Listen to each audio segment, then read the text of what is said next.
She doesn't like to be held. This is Scarlet Kitty. Here, let me do this. She does like her face rubbed.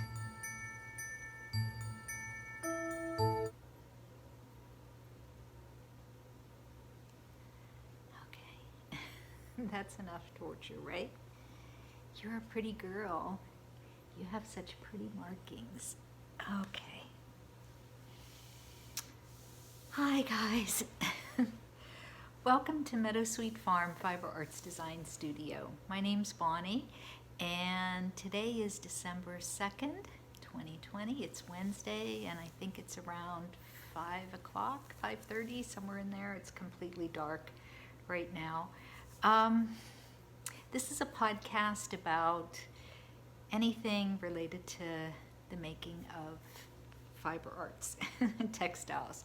So welcome everyone that's decided to come back and listen to my crazy shenanigans and my babbling, my waffling, as Gaina from Tales from Cuckoo Land says. And so welcome to everybody that's returning. And for those folks who are joining me for the very first time, thank you so much for taking time to watch my podcast. And I hope that you give me a thumbs up and hit the subscribe button and give me a like if you like the content. So I'm trying to keep this as a weekly podcast. I just noticed I've got my little angel earrings on today. So I usually wear hoop earrings and I can't find one of my hoops. And that's the only hoop pair of earrings that I have at the moment. So, but anyway, I have a finished object. I have a couple finished objects that I'd like to share with you. So let me just scooch up here a little bit. I hope I'm not too close. I keep looking over that way because Stephen is on his way here, and it's just been a convoluted kind of week. I finished up teaching the Thursday before Thanksgiving, and I was teaching 6 classes, and each class had an outline, 4 or 5 page research paper with a works cited page and a PowerPoint that I had to grade. 6 classes, and I've got anywhere between 12 to 30 some students in each class. So I just finished up doing all the grading, and I entered all my grades yesterday. They were due today, so I finished that up. But I did have to go back last week on campus because I'm part of a committee, and we were finishing up a pretty big project that I was involved with. So we finished up last Wednesday with that. We had Thanksgiving at Stephen's house, and unfortunately we did have Stephen's brother Paul, his older brother Paul. He's in our little circle, but as far as my daughters and Stephen's sons, we had to maintain social distancing. So I don't know if Christmas is going to even be any better. We'll just have to wait and see how that works out. But I did finish up getting all my grades, and Monday I started teaching 2 online classes, and these are pretty intense. They're 5-week intersession classes, so the students are going to be busy. I think it might end the first week in January, and then we go back January 6th. So we won't have a spring break We're just going to teach straight through, so I should be finished mid-April. So lots of stuff happening. All good stuff. So anyway, I wanted to share with you my finished object. I got the Addy Knit King machine, and I made so far, and I showed them last week, I made 7 hats. And so this week I wanted to try to do fingerless mitts. And I think this took me all of 10 minutes. 10 minutes to make the tube, and then a little bit of time to actually put the mitts together. And I'll show you, because I have one that I didn't finish, so I could show you how they go together. But I really like them. There's a little, I have to weave that in. That kind of popped out when I was putting everything together, but they're really warm. This is just polyester or acrylic yarn. It's really soft. It's something you can toss in and out of the wash. And you know, hats, tassel hats, you don't have to wash them that much, but something like this, especially with this lighter color, you know, I know if I know me, I know I'm going to be getting these things dirty, so these will be nice to, and they fluff right back up again. So, and then you can just roll it like that if you want to get your hands warm. So I really like them a lot. So here's one that isn't done. So basically what you do, I think this is either 54 or 59 stitches. And so you start off with waste yarn, and you do like maybe 6 rows of waste yarn, and then you unravel that at the end, and then you knit your rows, and then you end with waste yarn, and then with the waste yarn attached, you just crochet the loops of your yarn and close up the top and the bottom of the tube. And then what you do is you fold it in half. That looks really skinny, doesn't it? I was a little nervous. And then just the ladder on either side of the area, the fold, you just ladder that up with a needle. And then when you get to where you want to put your thumb, you leave a space, and then you finish it off. Now, when I watched the YouTube video, the girl that was making these, she actually had hers, when she finished it, she had it like that, and then she put, which I have a button here somewhere, here it is, she put a button right there, and I'll show you the button, because I thought it turned out really pretty. And this, you can see the pink in that, but I love that button. So for some reason it just didn't look right. I might try it again, maybe make them shorter or something and try it again. So, but yeah, very easy peasy. So I like these. So I finished that, and here's the yarn. This is the acrylic yarn, one of the balls, and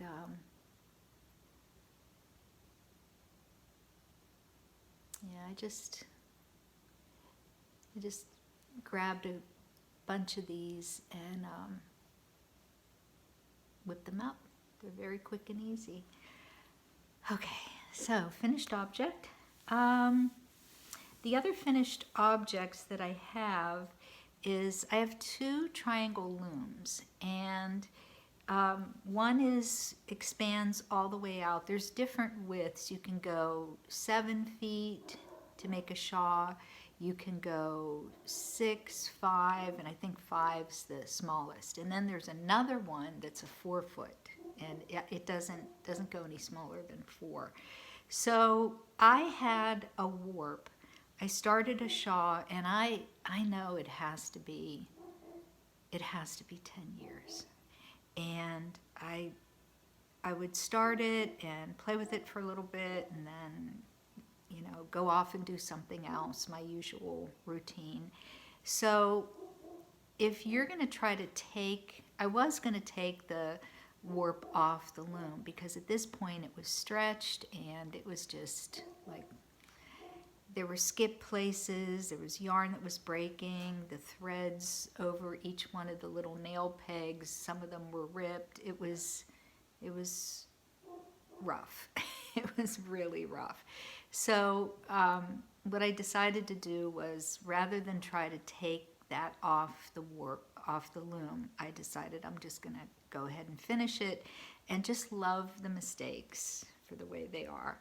So I'm not going to show you the really gross part because I have to sew that down. But this opens up like this, and here it is. And I do like them a lot. You can just kind of fold it like like that.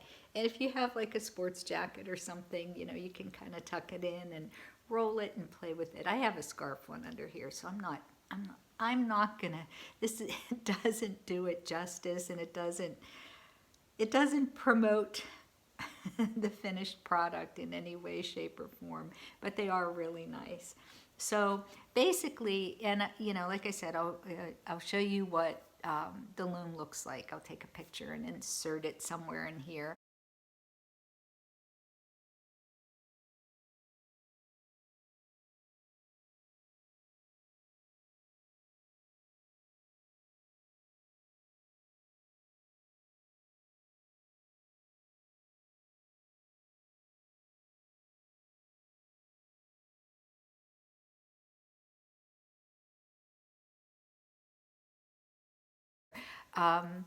But the loom it's shaped like a triangle, and then it has nails all the way across the top and then all the way down on either side. And so as you're weaving, you're going from one peg to the other, back and forth, back and forth.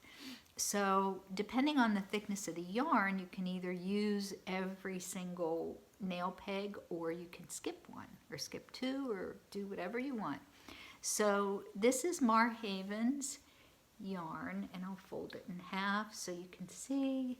This is Marhaven, and I love the colors. I just love these muted colors. The pink and the green, and I think there's tan in here. So I skipped every other peg on this one, and then I fooled it in the washing machine.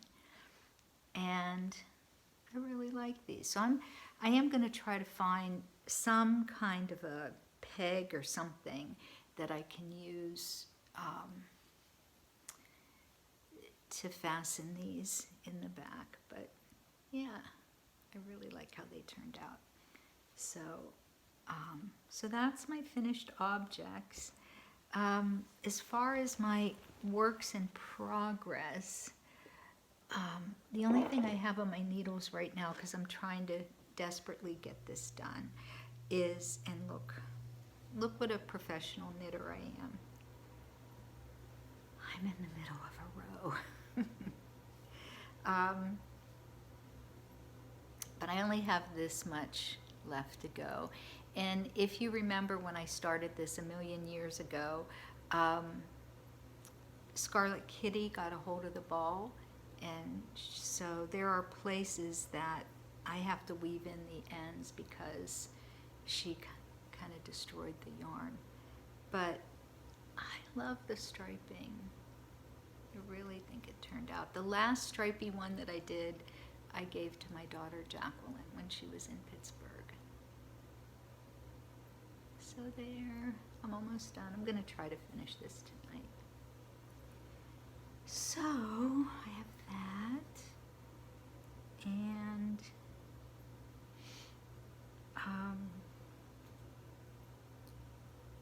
okay, so the next thing I want to show you is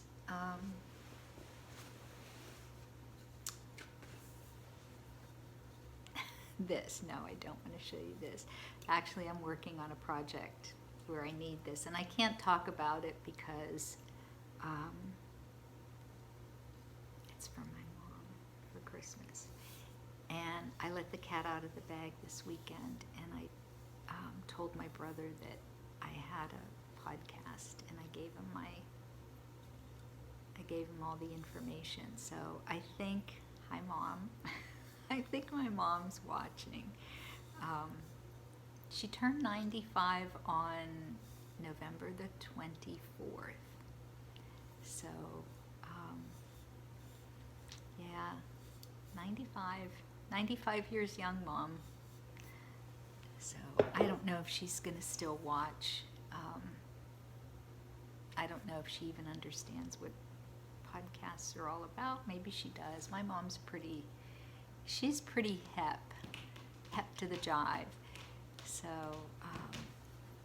but anyway, I can't talk about this because this goes with her Christmas present. Mom, you're not getting a can of temporary fabric adhesive, trust me. You're not going to get that. I do know my daughter Jacqueline watches, and my friend Debbie watches, and I don't know if Samantha watches or not. So we'll see. I think there's a little bit of sibling rivalry going on because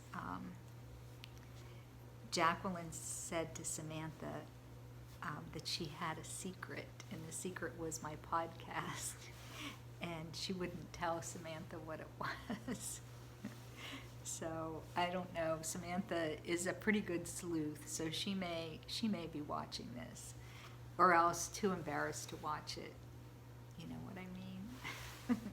So anyway, so I have a friend.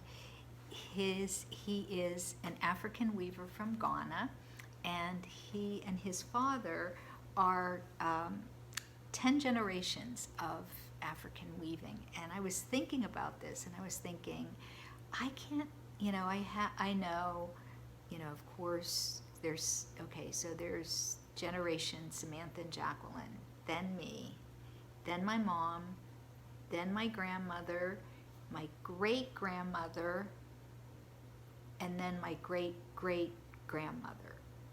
And that's it. I can't remember. I don't go back any further than that on my mom's side. And then on my dad's side, would be Samantha and Jacqueline, me, my dad, my grandfather, and then I don't know anything more.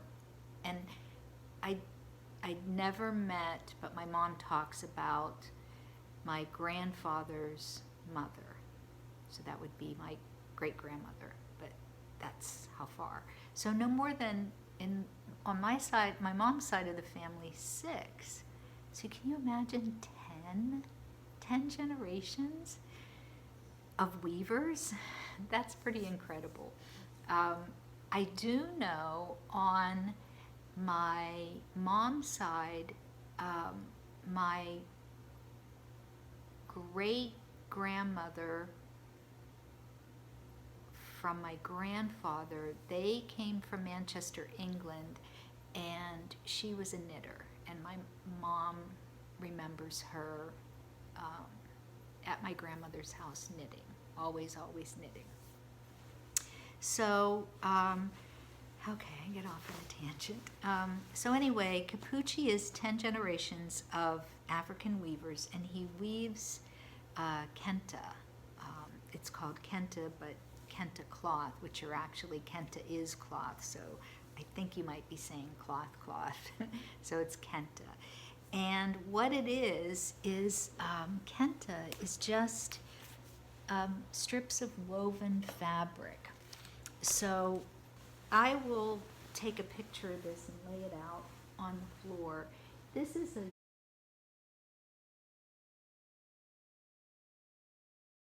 huge shirt that Capucci gave me, and this is all pieces of fabric that strips of fabric that he wove together. So if you look on the inside,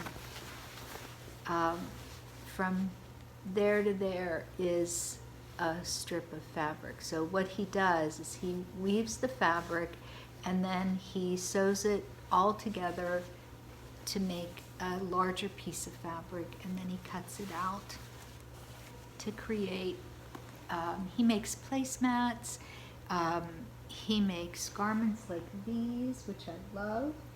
He makes blankets, and sometimes, and he doesn't have it on this one, but he will make little geometric designs as he's weaving, and they tell a story.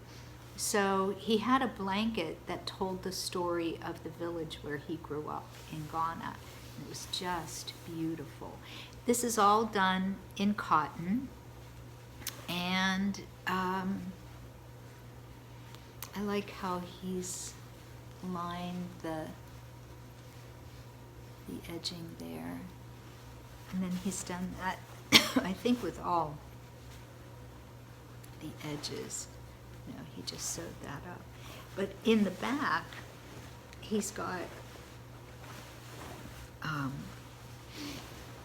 know if you can see,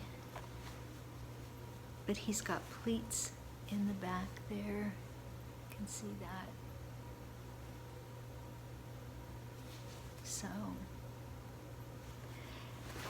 So this is just a very treasured piece. I certainly can't wear it because it's ginormous.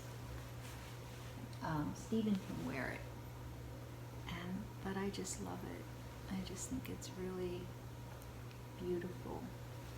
So, so I wanted to show you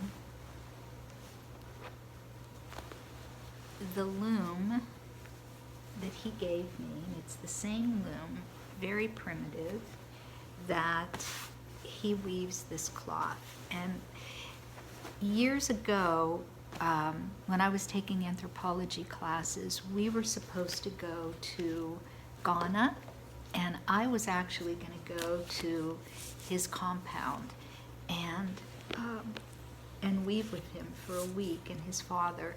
But it was right after September 11th, and they ended up calling off the trip, so we didn't get to go.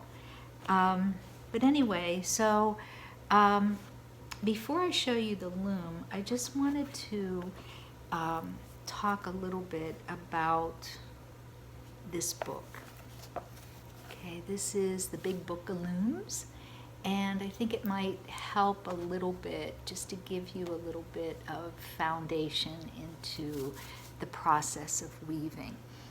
This is by Eric Browdy, and this is cover illustration is courtesy of the American Museum of Natural History. So this is a really beautiful book, and it talks about all the different types of looms. And so if we think about weaving, you know, weaving is something that birds do when they make a bird's nest. And this says a weaver bird nest from West Africa, and this was collected by the author. And spiders weave their webs. So it says here that paying lip service to the legendary origins of weaving, the archaeologist and ethnologist return us to Mesolithic age to find what they believe are more immediate ancestors of textile weaving, basketry and mat making. At this time, environmental changes began to occur that would profoundly alter the development of cultures. As the glaciers retreated, taking them the grasses that had adapted to the glacial climate, the reindeer, a staple of primitive man's diet, followed. At the same time, the sea level on the rise from melting glaciers inundated coastal shelves to provide ideal habitats for shellfish, shallow water fish, and waterfowl. While some hunters followed the venison, other peoples in the area as diverse as the Near East, North Africa, Africa began to settle where newer foods were now becoming more abundant, alongside waterways and near migratory bird routes. Look who's here.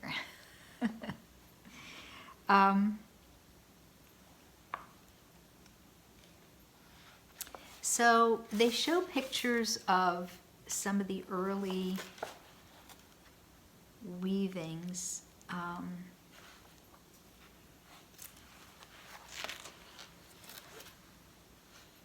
So they were doing coiled basketry and mats from the grasses that they found. There's coiled basketry. So Dr. Adivasio, who was the researcher who conducted the archaeological digs at Meadowcroft Rock Shelter, has a pair of sandals. And I want to say 9,000 years old. I can't remember. I remember seeing them. Very cool. Very cool. So these are this is now showing carbonized textile fragments from Catal, and it's 6000 BC. So it's not much of a good picture.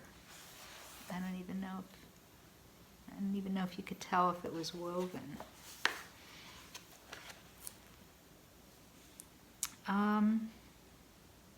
They did weaving and twining. And here's an example of some weaving and twining. And then this is a much better picture. And here we start to see the development of a loom. So they're actually twining. I guess it would be similar to macrame. Okay, so combination of spinning and weaving. They found evidence of linen cloth in all the tombs over 2,000 years ago. So weaving and spinning have been around for a very, very long time. And I was doing a small project at the Carnegie Museum in Pittsburgh where I was looking at pottery fragments where they had embedded textile fragments. They had pressed it into the clay, and it wasn't woven. I guess it would be considered like a twining, but you could actually see which direction they twisted the wool, or they could use dog bane. They were using linen, anything I'm sure they could get their hands on. So this just kind of goes through all the different types of looms. There's the warp-weighted loom, which is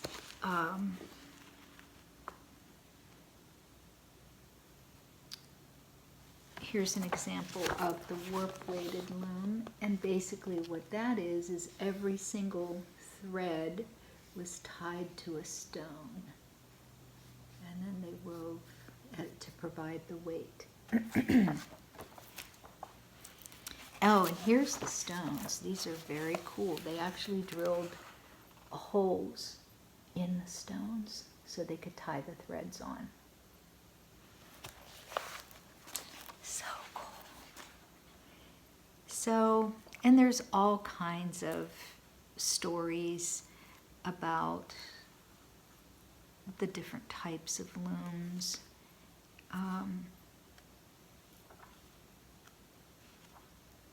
There's Scandinavian looms.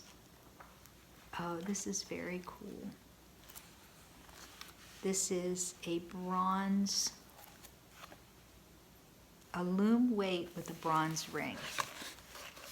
And it's got like a pressed carving or something in there. How cool is that? Very cool. So, looms have evolved over time, and coming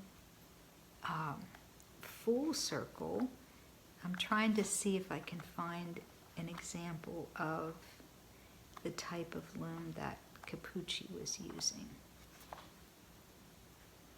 These are mostly upright that I'm looking at right now.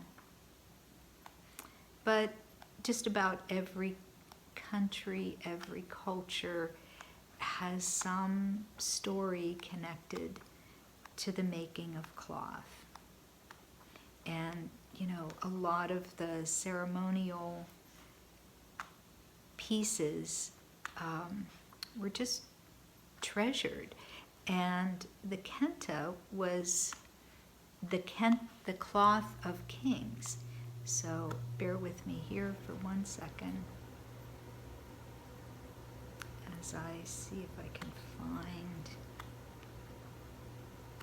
Let's see. I mean, they just they had them everywhere. They strung them up everywhere. In China and Japan. Okay.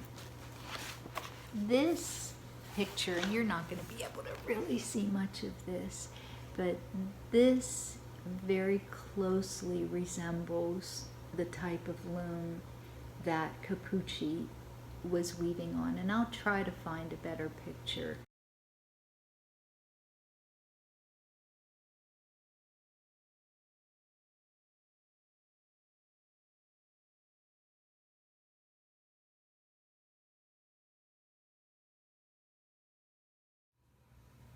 Okay, so this is a good example of the weaving that Capucci had set up, except he's got this on a tripod and Capucci just has a square frame right here, but basically the same principle. So here's what he's woven, and he's doing strips, and Capucci actually sits on a little milk crate, but you've got the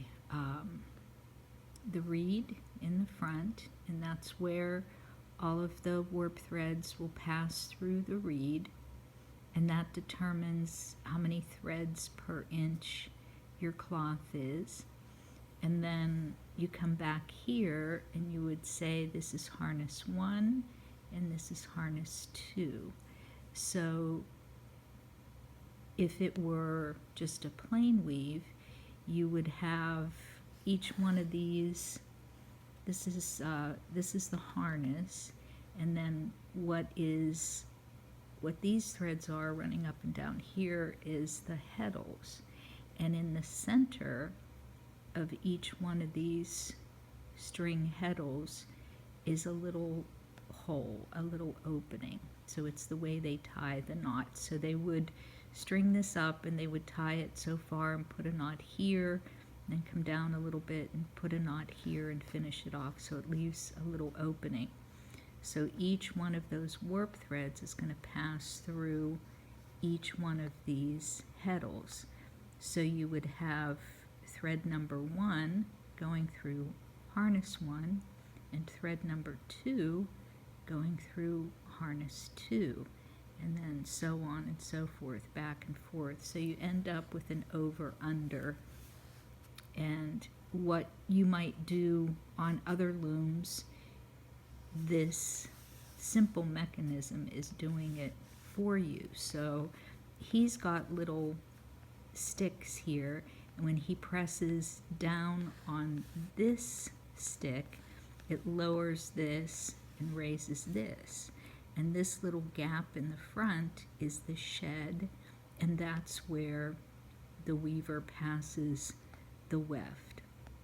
So he would pass the weft over to here, and then he would tromp down on this harness, which would raise this one up and lower this one, and he would pass it back. And then, just like Capucci, he has the end of his warp is being tensioned by this little peg. Okay, so that's kind of the basic mechanism of how they weave kente. And then if he were going to do a design, he would just manipulate the stitches the way he wanted and place the design wherever he wanted on this strip. I hope that makes sense. So now for Capucci's loom. So he gave me this loom, and it's going to look like a tangled mess, but it's honestly not. Okay. So, all right, so this is the loom, and we'll start with the cloth. So this is the front of the loom, and this is tied and rolled onto a beam, and this is the strips of cloth that he weaves. It's all cotton. Okay, and these are the warp threads. You can see how fine, and that's cotton. And then this is the reed. And to explain this,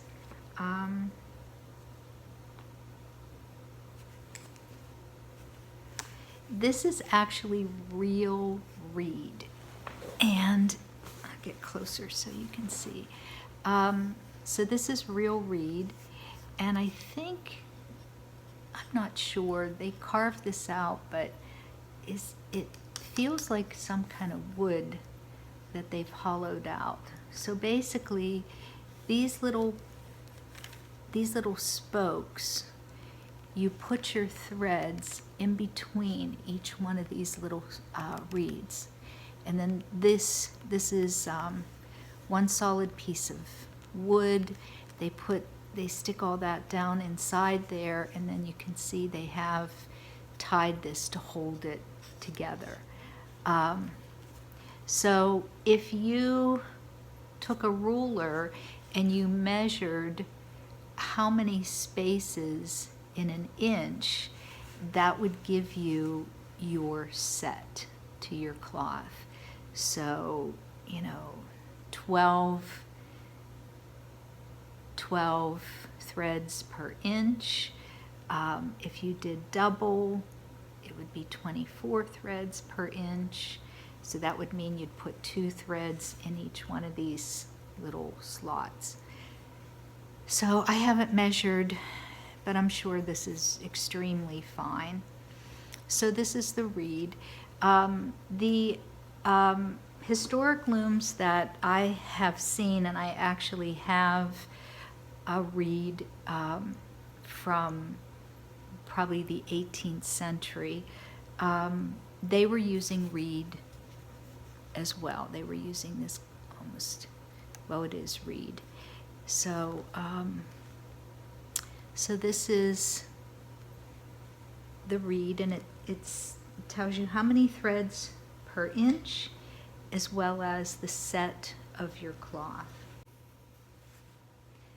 So if we move further back in the loom, the next part of the loom are the heddles. And as you can see, these are the string heddles, and each one of these threads is going through, let's see if I can pull one out. Yes, so you can see this thread right here is going through this little eye in here. So we have these, and there are two of them. So basically, every other heddle, so this would be considered heddle number, or harness number 1, and this would be harness number 2, and every other one of these, so you thread the front one and then the back one, the front one and then the back one. You do that all along till you were finished. Now this hangs on the loom, on the frame of the loom. It hangs on kind of a roller bar. Sometimes they would use that. And then there's strings attached to each one of the lower part of these harnesses, and this would be tied to a pedal. So when you press down one, you're pulling one harness down and the other one goes up. But with sorry. So on the bottom, what you would normally have the harnesses attached to would be a pedal, or it's called a treadle. With Capucci's loom, he has the tops of a coconut shell. So what he's doing is, rather than having a pedal, he puts his first toe, second toe through there, and he weaves that way. So normally you would tie the back of the warp, you would tie it to another bar. So all this and everything is really super tight. Because they're weaving cloth for kings, what they've done here is they make this, looks like a crown, and then they weight this, and that's how they stretch all of their warp threads out. And this is the symbol of the crown because they're weaving for the kings. So I just wanted to share that with you. Hi guys, it is Friday morning around 11 o'clock, and December 4th, 2020, and I just wanted to just say goodbye. I just kind of ended it pretty abruptly, and I had quite a bit of editing to do with all the footage that I shared with you about kente cloth and weaving and just that kind of textile cultural history, which is so beautiful. So I just wanted to thank everybody for coming on, and I hope you have an amazing weekend, and I will talk to everyone soon. Bye for now.